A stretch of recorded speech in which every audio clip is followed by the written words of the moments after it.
dans ce troisième numéro d'Afrique Affaires Magazine, le magazine du business panafricain, qui reçoit aujourd'hui Adama Wade, qui est directeur de publication de Financial Afrique.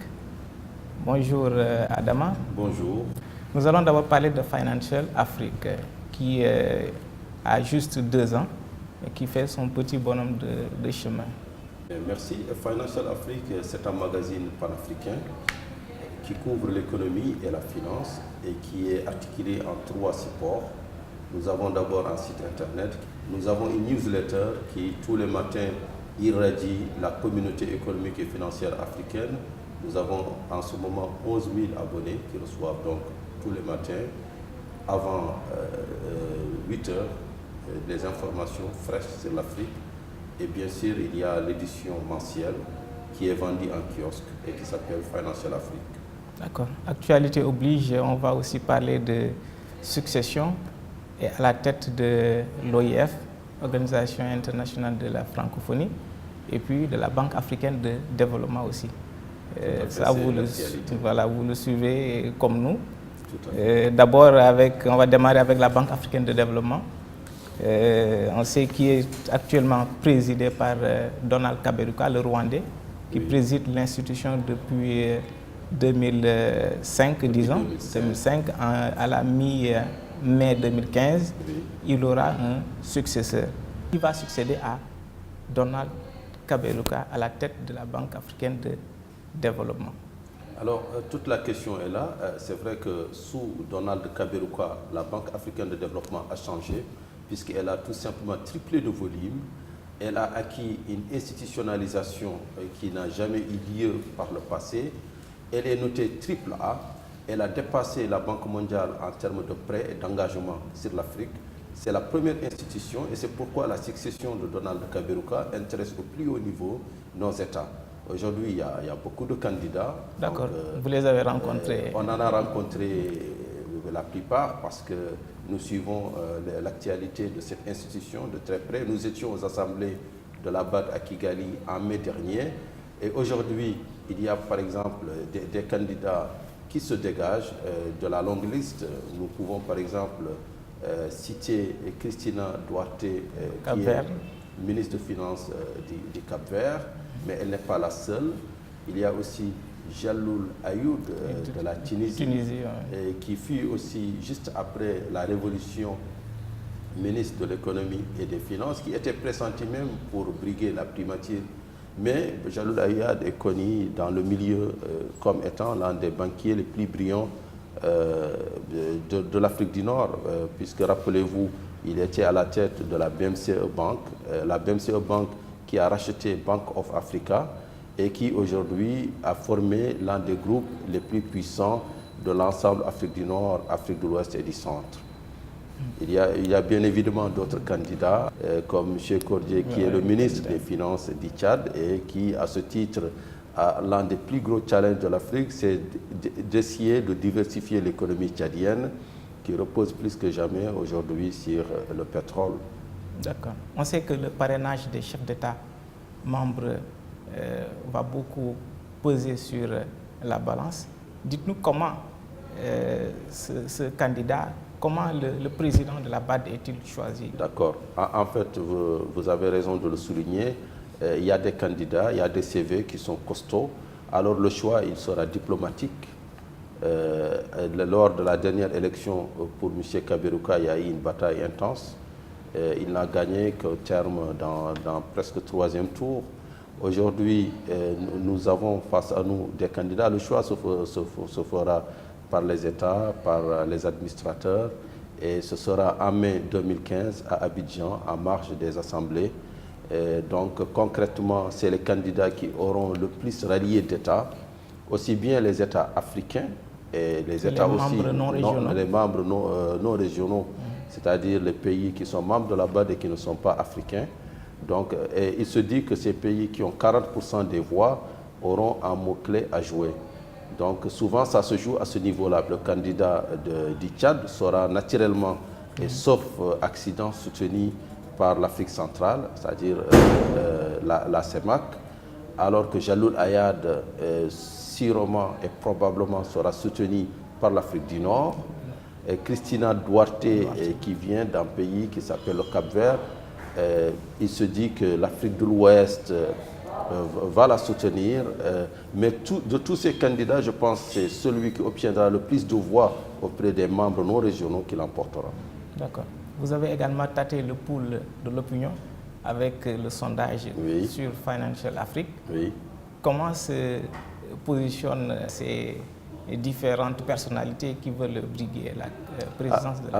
Alors, notre sondage qu'on réalise et qui est continu et qui est en ligne depuis 5 mois a été envoyé à 11 000 personnes. Donc, il y a eu beaucoup, parmi les personnes qui ont voté, il y a à peu près 7 000 qui ont voté. Au départ, c'est Kordjé, le Tchadien, qui était largement en tête. Mais depuis que Christina Duarte s'est lancée dans la bataille, elle a de manière extraordinaire remonté le cours. Et aujourd'hui, elle recueille à peu près 58% des sondés. Il faut quand même préciser que ce sondage n'est qu'un relevé d'opinion et qu'il ne pèsera pas, et heureusement d'ailleurs, sur le vote final qui est du ressort des administrateurs de la BAD qui représentent les États, des États membres, des membres régionaux et non régionaux. D'accord. Sur Financial Afrique, il y a également le profil des différents candidats. Tout à fait. D'après vous, qu'est-ce qui milite en faveur de Madame Duarte? Alors parce que tout simplement, il y a une success story. Vous êtes... on est au Sénégal, on connaît tous le Cap-Vert. Le Cap-Vert, c'était une île ensoleillée où il n'y avait rien, où rien ne se passait. C'était un pays très pauvre parce qu'il n'y a pas de ressources. Or, aujourd'hui, le Cap-Vert est le premier pays de cette région à sortir du groupe des PMA, des pays les moins avancés. Donc, avec des idées, avec une stratégie, ce pays, amené par un groupe d'hommes et de femmes, est parvenu à écrire une belle page dans l'histoire de l'Afrique.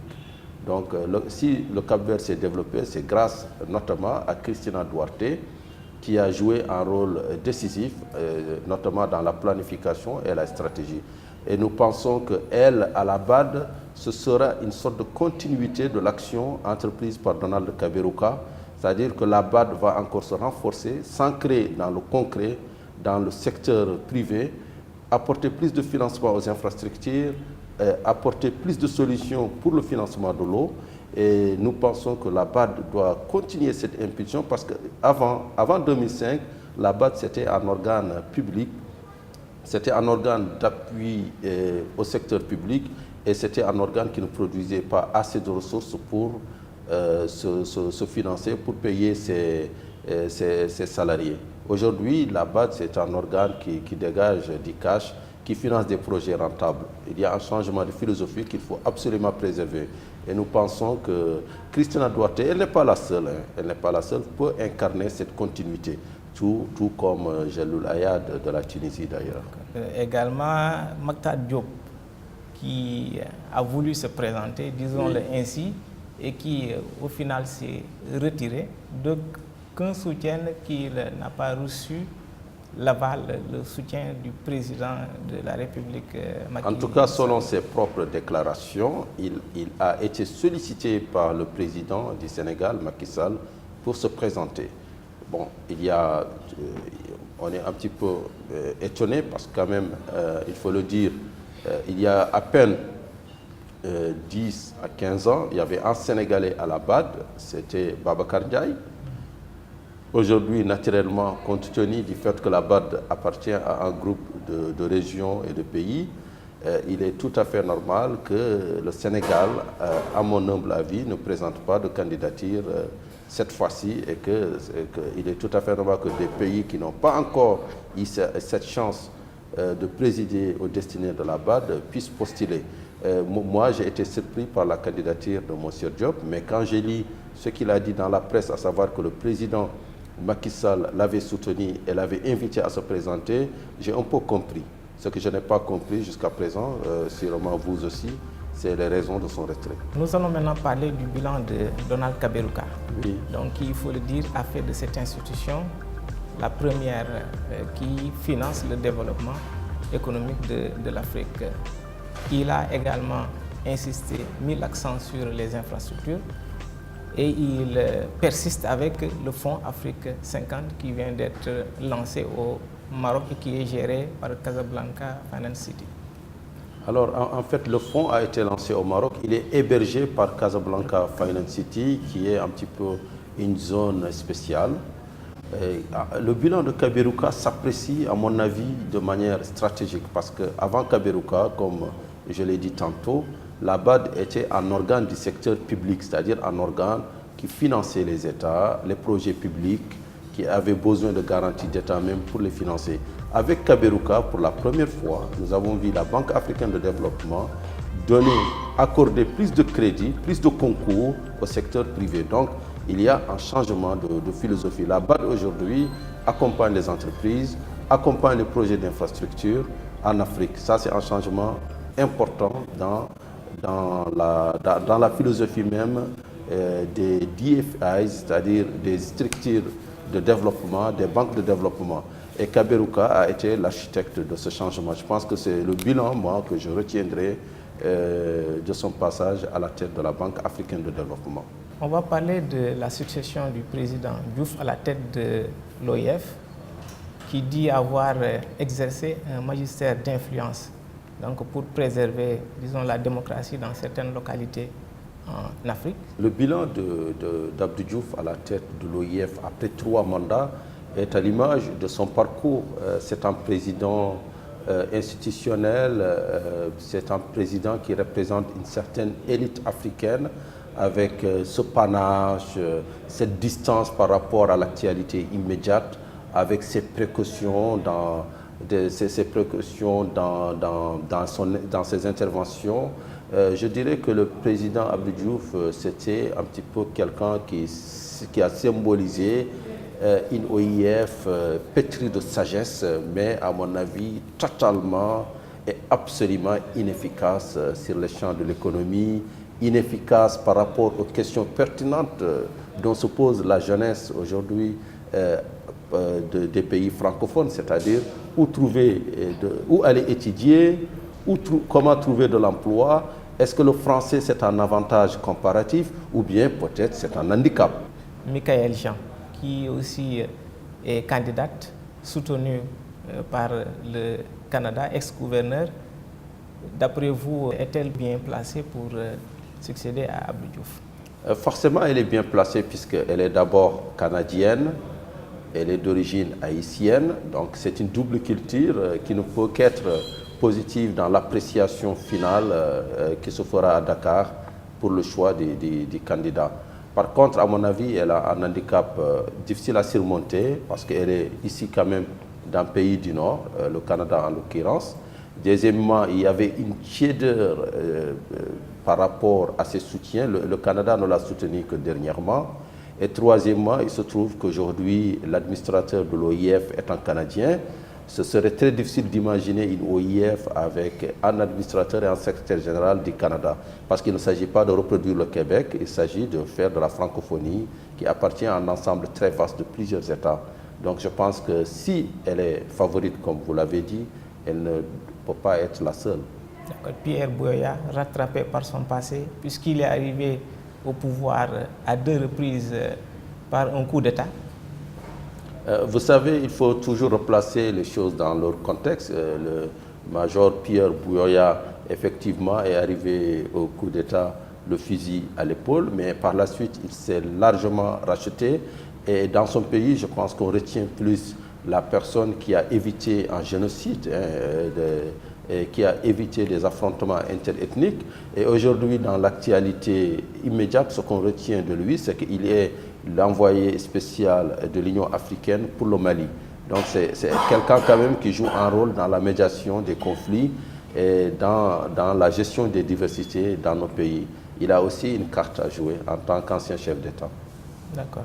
La francophonie de demain sera économique ou ne sera pas? Effectivement, elle sera économique ou ne sera pas. En fait, il faut replacer la francophonie dans le marché. Jusque-là, la francophonie se faisait en dehors du marché, en dehors de la réalité. C'était un cadre de coopération, c'était un cercle culturel. Avec le président Diouf, la francophonie était dans un univers, à mon avis, qui est très loin de la réalité. Aujourd'hui, il faut la ramener dans la réalité de force s'il le faut. Et je pense qu'un candidat comme Jean-Claude Delestrac, qui fut ministre de l'Industrie dans son pays, l'île Maurice, qui fut aussi ministre du Tourisme, qui a participé aussi à une odyssée. N'oubliez pas que dans les années 60, les grands économistes, dont un prix Nobel très connu, avaient dit que les Mauriciens ne savent faire que deux choses, faire la canne à cycle le jour et les bébés la nuit. Donc aujourd'hui, quand on voit l'île Maurice, on se dit que tous ces économistes se sont trompés. Et des pays comme le Sénégal, le Bénin, les pays de l'Afrique de l'Ouest doivent s'inspirer de l'île Maurice, qui n'a quand même pas de ressources, mais qui aujourd'hui fait partie des grands hubs de la mondialisation. L'île Maurice, c'est un exemple à suivre. Par sa démarche, ne serait-il pas en train de dire que l'avenir de la francophonie est en Afrique? L'avenir de la francophonie est dans la définition de la francophonie, c'est-à-dire dans sa réorientation et dans des rapports équilibrés entre pays membres. Aujourd'hui, la France a, et peut-être c'était un tournant historique, dans les années 90-2000, la France a opté pour l'Union européenne, ce qui est peut-être normal. Elle a opté pour la construction de l'Europe. Est-ce qu'aujourd'hui, nous, Africains, nous devons opter pour la francophonie au détriment du panafricanisme qui nous est cher? C'est une question légitime.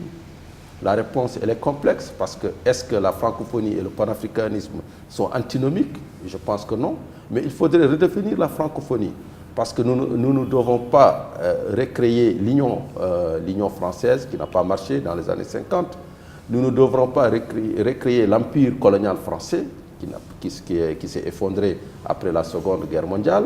Nous devons construire la francophonie des peuples, c'est-à-dire la francophonie des diversités. Et c'est là où je rejoins certains candidats qui parlent de diversité. Parce que la francophonie doit être diverse. Nous sommes des Wolofs, nous sommes des Peuls, nous sommes des Mandingues, nous ne sommes pas des Français. Et si la francophonie arrive à intégrer ces diversités, alors là, on sera vraiment francophone. Il y a des études qui prédisent 85% des locuteurs de la langue française qui vont en Afrique à l'horizon 2050. J'imagine que vous faites allusion notamment à Jacques Attali, qui a dit effectivement qu'à l'horizon 2050, 85% des locuteurs de la langue française seront en Afrique.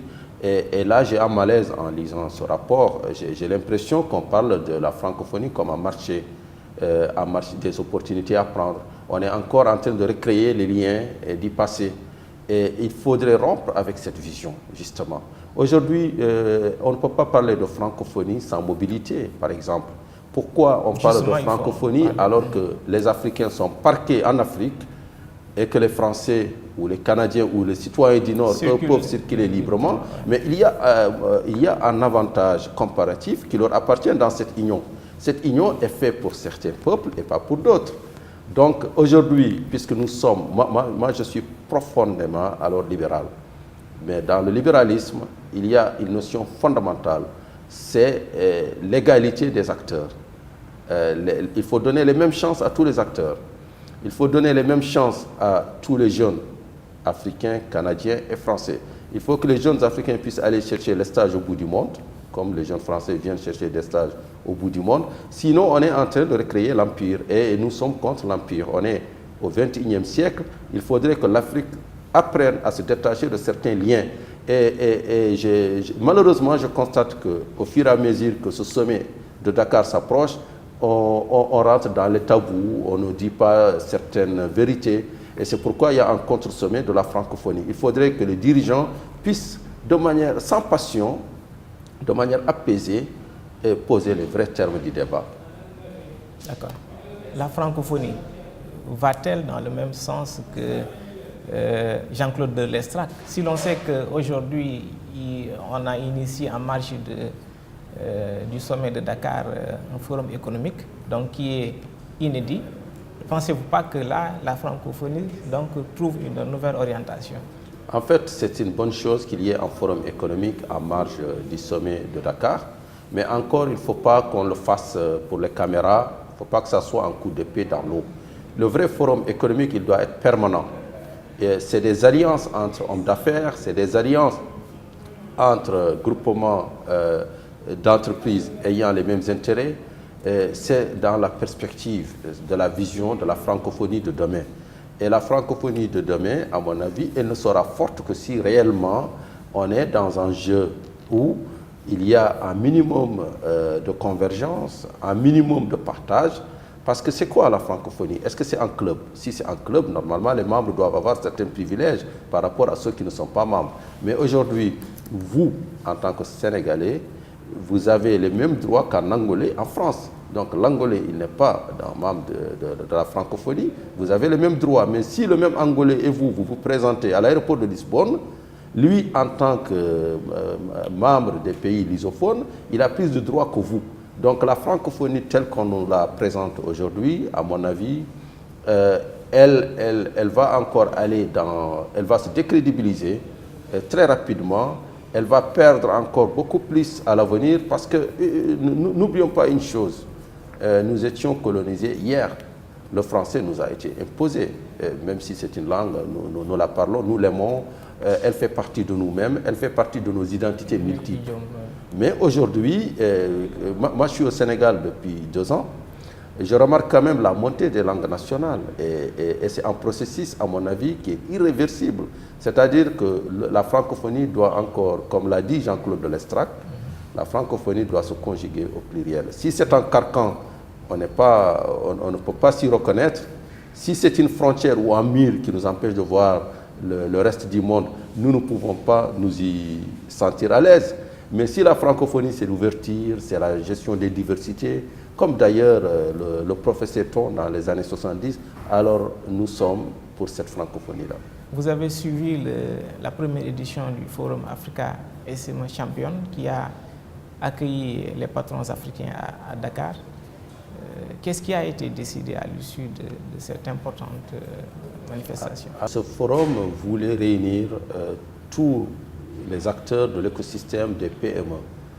Donc il y avait là les fonds de garantie, les banques, les fonds d'encadrement des PME. Et face à eux, il y avait justement les PME. Donc le but, c'était de les confronter sur 2 points, le problème de financement et aussi le problème de l'information. Parce que les PME, souvent les entrepreneurs africains qui débutent n'ont aucune information, n'ont aucun soutien financier. Donc l'un des buts de SME Champions Forum, c'était de réunir un petit peu tous ces acteurs. Ebola, nous n'avons pas évoqué ce sujet. Pensez-vous que Ebola pourrait impacter négativement donc, le PIB de certains pays en Afrique? Alors pour le moment, je dirais, sachons raison garder. Ebola ne touche que 3 pays vraiment de plein fouet, la Guinée, la Sierra Leone et la Guinée-Bissau, 3 pays qui représentent à peine 1% du PIB de l'Afrique. Je ne crois pas à une thèse véhiculée par certaines officines selon laquelle que Ebola va embraser toute l'Afrique. Je pense que c'est une épidémie et c'est une épidémie qui est en train d'être combattue et qui recule. D'accord. Et quel est votre dernier mot? Mon dernier mot, c'est à l'image du Sénégal, va vers le Sénégal, ce pays de contraste. Voilà un pays qui, en 1960, était pratiquement l'un des premiers de l'Afrique de l'Ouest. Et aujourd'hui, je le dis aux Sénégalais, parce que quand je circule dans Dakar, j'ai l'impression que les Sénégalais sont encore dans cette bulle des années 60. Ils se croient encore au-devant de l'Afrique. Or, aujourd'hui, je vais leur dire, les yeux dans les yeux, puisque c'est mes oncles. Je suis originaire de Mauritanie, mais ma mère est sénégalaise. Et je dirais à mes oncles, les Sénégalais, réveillez-vous. Aujourd'hui, vous êtes nettement devancés par des pays comme la Côte d'Ivoire, par des pays comme le Cameroun. Il est temps que les Sénégalais se mettent au travail. Il est temps que les Sénégalais arrêtent la fête. Vous rejoignez le président Macky Sall? Tout à fait. Je pense que les Sénégalais fêtent beaucoup. Il y a trop de ngentel qui sont fêtés de manière ostentatoire. Il y a trop de crédits qui vont non pas dans l'emploi productif, mais pour la para. Et je trouve que c'est une manière de vivre qui ne correspond pas aux pays émergents. Il y a une caractéristique qui est très forte, c'est la culture du travail, c'est la valeur travail. En Corée du Sud, ou ici même en Côte d'Ivoire, les gens travaillent jour et nuit. Avez-vous une mesure objective de l'impact de ces fêtes-là sur l'économie du pays? Alors j'ai vu quelques économistes dire que c'est une manière de redistribuer un petit peu les revenus, mais je dirais aussi, écoutez, quand la valeur du travail n'est pas rémunérée à sa juste valeur, alors il y a une inflation. Aujourd'hui, le problème, c'est qu'il y a deux circuits de provenance de ces financements. Il y a le circuit du travail, et le travail est très mal rémunéré au Sénégal. Et puis, il y a d'autres circuits, on ne sait pas lesquels, et ce sont ces circuits qui injectent de l'argent dans l'affaire. Le dernier mot que je voudrais lancer adressé à mes amis, à mes parents parents et à mes frères sénégalais. Merci d'avoir accepté notre invitation. Merci. Africafer Magazine est à présent terminé, mais comme promis, dans chaque émission, nous vous offrons des ouvrages qui sont offerts par nos invités. Monsieur Wade Adamé est venu avec deux ouvrages.